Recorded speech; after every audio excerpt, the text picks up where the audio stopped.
Pour clore notre série consacrée à Tariq ibn Ziyad, nous avons opté pour une segmentation du 5e et ultime enregistrement en 2 parties distinctes.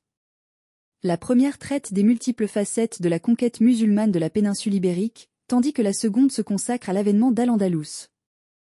Dans cette première partie, nous retraçons les batailles décisives menées par Tariq ibn Ziyad et ses troupes en Hispanie. Nous examinons également l'arrivée des renforts, l'expansion fulgurante qui s'ensuit, ainsi que les traces archéologiques attestant de l'implantation berbère précoce. Enfin, nous analysons la maîtrise des voies de ravitaillement entre le Maghreb et la péninsule ibérique. La conquête musulmane de la péninsule ibérique. Une épopée berbère sous commandement omeyyade. Premier affrontement. Première victoire. Début juillet de l'année 711. Fantassins, chevaux-barbes et dromadaires. Les troupes de Tariq ibn Ziyad avancent principalement à pied. Ce sont des fantassins. Cependant, quelques cavaliers légers ont traversé la mer avec leur monture. Des chevaux-barbes, réputés pour leur endurance et leur agilité. Ces soldats, d'une habileté équestre exceptionnelle, perpétuent une tradition remontant à l'Antiquité. Leur savoir-faire, la manière de monter à cheval influence durablement la péninsule ibérique, au point que le mot espagnol désignant le cavalier, jinete, trouve son origine dans le terme zénète. Les fouilles archéologiques ont révélé la présence de quelques dromadaires dans l'expédition, comme en attestent des ossements datant du 8e siècle. Algésiras. Début juillet de l'année 711. Tariq ibn Ziyad attire les Visigoths dans une embuscade et remporte la première victoire musulmane sur le sol andalou. Théodémire, un noble wisigoth et gouverneur de la région de Murcie, sud-est de l'Espagne, est l'un des premiers à affronter les forces musulmanes. Histoire ou légende, Théodémire aurait, après une résistance initiale, envoyé un message alarmant à Roderick pour l'avertir de la menace. Ô roi, des hommes étranges sont arrivés sur nos terres. Ils ne ressemblent à aucun peuple que nous connaissons. Ils combattent comme des démons et ne semblent craindre ni la mort ni la capture. Leurs chevaux sont rapides comme le vent, et leurs épées tranchent nos armures comme si elles étaient de paille. Si tu ne viens pas à notre aide rapidement, tout sera perdu. Cette première bataille qui s'engage dure 3 jours. Tariq ibn Ziyad en sort vainqueur. Une fois maître des alentours, il ordonne la construction d'une base militaire. Et c'est en hommage à sa compagne, Makim, que le commandant des armées omeyyades appelle l'endroit Jazirat Makim, qui deviendra plus tard Algésiras. 2. La bataille décisive. Guadalete, autour du 20 juillet 711. Le choc des armées. Roderick, le roi wisigoth, a rassemblé une force considérable. Entre 30 000 et 100 000 hommes, selon les récits historiques. Tariq, lui, ne dispose que de 7 000 soldats, mais sa stratégie va compenser l'infériorité numérique. Vers le 20 juillet 711, les troupes wisigothes atteignent le sud-ouest de la péninsule ibérique, près de Cadix. C'est dans cette région que les deux armées se font face. L'emplacement exact du choc reste incertain. Malgré l'incertitude, l'histoire retiendra ce combat sous le nom de bataille du Guadalete, une bataille devenue un cas d'école en histoire militaire.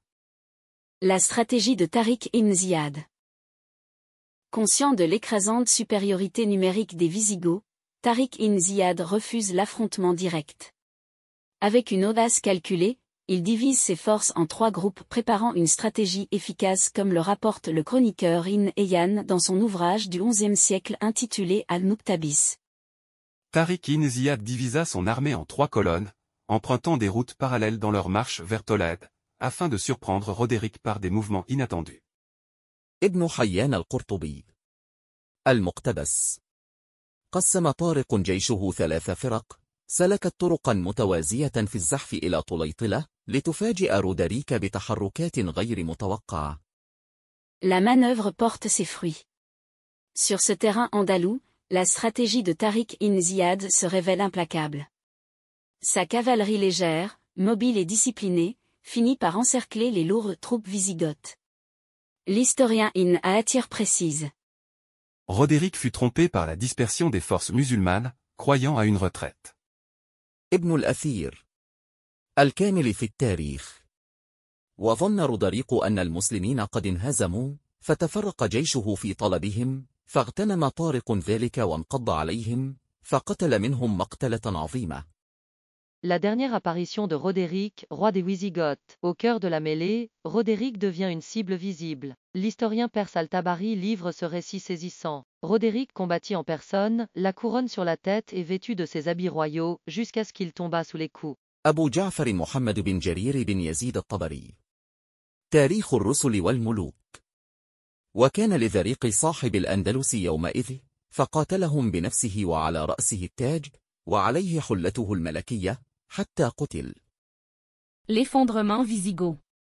Une chronique chrétienne de Cordoue, rédigée dès 754 indique. L'armée de Roderick prit la fuite, trompée par une ruse sarrasine, c'est-à-dire une ruse des troupes musulmanes. Ce témoignage contemporain, écrit seulement 43 ans après les faits, rejoint les sources musulmanes et corrobore les différents écrits, la retraite feinte, la désorganisation des Goths, les désertions en masse. Quant à Roderick, son corps ne sera jamais retrouvé. Lors de cette bataille acharnée du Guadalete qui aurait duré 8 jours, les troupes de Tariq ibn Ziyad remportent une victoire décisive qui précipite la chute du royaume wisigoth et permet en un peu plus de 3 ans la conquête de toute la péninsule ibérique. 3. Renfort et expansion rapide. L'arrivée de Tariq ibn Malik. Après la bataille du Guadalete, Tariq ibn Ziyad sollicite des combattants supplémentaires. Citation d'Ibn Hidari. Moussa ibn Nusayr envoya à Tariq 5000 hommes du Maghreb central, issus des Banu Nafza et d'autres tribus berbères. Ainsi renforcé, Tariq conquit de nombreuses villes. ابن عذار المراكشي.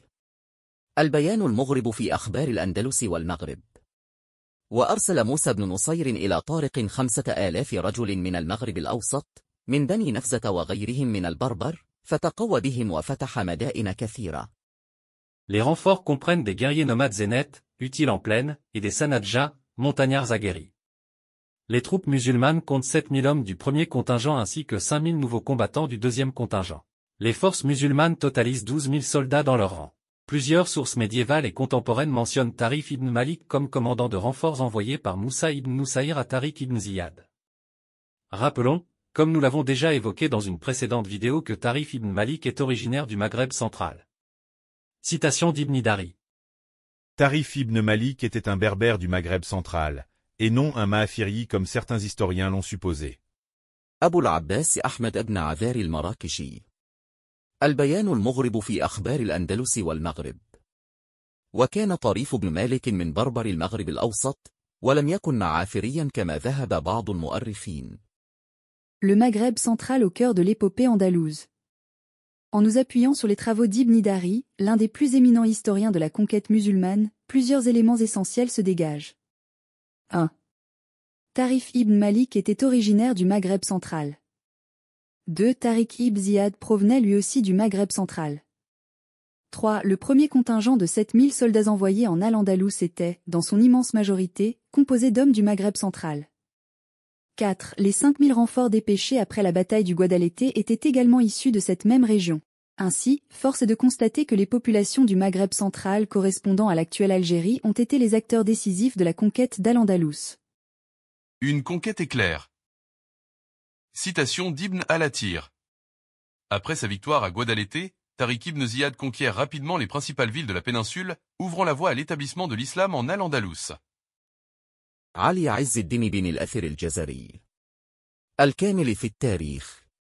بعد انتصاره في معركة وادي لط، استطاع طارق بن زياد أن يفتح مدن الأندلس الرئيسية بسرعة، مهيئا الطريق لتأسيس الحكم الإسلامي فيها. Des historiens contemporains proposent un ordre des villes conquises, attesté par les résultats des fouilles archéologiques. Au printemps 711, c'est la ville de Cordoue qui est conquise. Elle sert de base stratégique, de centre militaire dès le début de la conquête. Puis vient le tour de Mérida, durant l'été de la même année. Il s'agit de l'actuelle Estrémadure, une ville fortifiée majeure. À l'automne 711, après la mort de Roderick, Tolède, capitale wisigothe, devient un objectif stratégique prioritaire.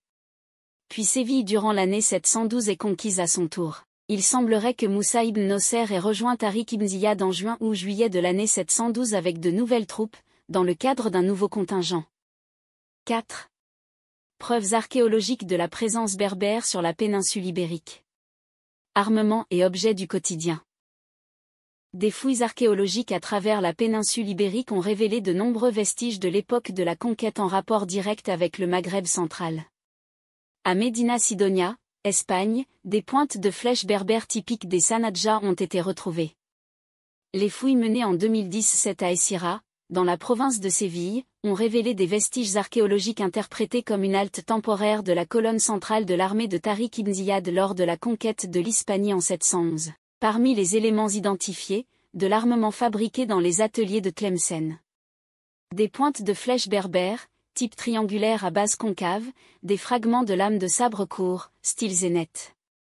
À Mérida, des nécropoles wisigothes contiennent des armes berbères typiques du Hodna et datées du 8e siècle qui confirment la présence militaire zénith sur la péninsule ibérique. Pour rappel, le Hodna est en majorité situé dans la wilaya de Msila, en Algérie, mais sa région naturelle dépasse ses limites administratives modernes. Pour les archéologues, le Hodna désigne avant tout un espace culturel et historique berbère. Le Hodna déborde légèrement sur les territoires limitrophes des wilayas de Borj Bouharirij, à l'est, de Batna, au nord-est, et de Sétif, au nord. Plusieurs monnaies en cuivre nommées fals, le pluriel est foulous, frappées dans des ateliers à Tlemcen et Tiaret ont été retrouvées à Mérida et Essaïra. Ces pièces portent des inscriptions en arabe de style koufik. Près d'Almuñécar, province de Grenade, Espagne, c'est de la céramique produite à Tlemcen qui a été mise au jour. L'engobe rouge est une technique de revêtement céramique emblématique des productions berbères du Maghreb central, région de Hodna, Tiaret et Tlemcen, entre les 8e et 11e siècles. L'engobe rouge est une couche d'argile liquide, à base d'ocre ou d'oxyde de fer, appliquée sur la céramique avant cuisson, lui donnant une couleur rougeâtre. Elle imperméabilise le récipient et donne une surface lisse, propice aux décors incisés ou peints. Les céramiques trouvées, Essaïra, Mérida, Almuñécar, sont de différentes formes, jatte, coupelle, lampe à huile. Il s'agit là, pour l'époque de la conquête, d'une technique berbère, qui appartient exclusivement au Maghreb central car peu utilisée en Ifriqiya, Tunisie, ou au Maghreb extrême c'est-à-dire au Maroc avant le Xe siècle.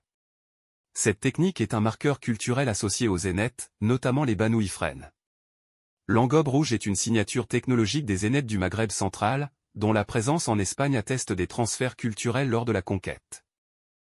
La présence des Aouaras sur la péninsule ibérique est mentionnée par Ibn Dari. Citation. Les Aouaras formaient l'avant-garde de l'armée dans l'aile droite marchant vers Séville. البيان المغرب في أخبار الأندلس والمغرب. أبو العباس أحمد بن عذار المراكشي. وكانت هوارة طليعة الجيش في الجناح الأيمن الزاحف نحو إشبيلية. On apprend par l'historien Ael Makari que les zénètes ouvraient la marche, armés de javelines. أحمد بن محمد المقري التلمساني. نفح الطيب من غصن الأندلس الرطيب. كانت الزناتة يتقدمون الجيش مسلحين بالرماح القصيرة. Ibn Khaldoun précise, les zénètes du Maghreb central combattaient en petites unités mobiles, utilisant leur connaissance des montagnes pour des embuscades. Il ajoute, les zénètes gravaient leurs montagnes de signes pour guider leurs alliés. ابن خلدون. كتاب العبر وديوان المبتدأ والخبر. كانت زناتة بالمغرب الأوسط تقاتل في وحدات صغيرة متحركة، مستخدمة معرفتها بالجبال لنصب الكمين. ابن خلدون. كتاب العبر وديوان المبتدأ والخبر. كانت زناتة تنقش رسوما على صخور الجبال لترشيد حلفائها. أو حسب بعض النسخ، كانت زناتة تحفر علامات في الجبال لدليل الحلفاء. La clé du succès, maîtrise des voies de ravitaillement. Contrôle des cols de l'Atlas. Le contrôle des voies de ravitaillement depuis le Maghreb central via l'Atlas et jusque dans la péninsule ibérique a été la clé de la conquête rapide. On sait par le géographe Al-Bakri que les Berbères du Maghreb central étaient les seuls à maîtriser les cols de l'Atlas, cruciaux pour le ravitaillement.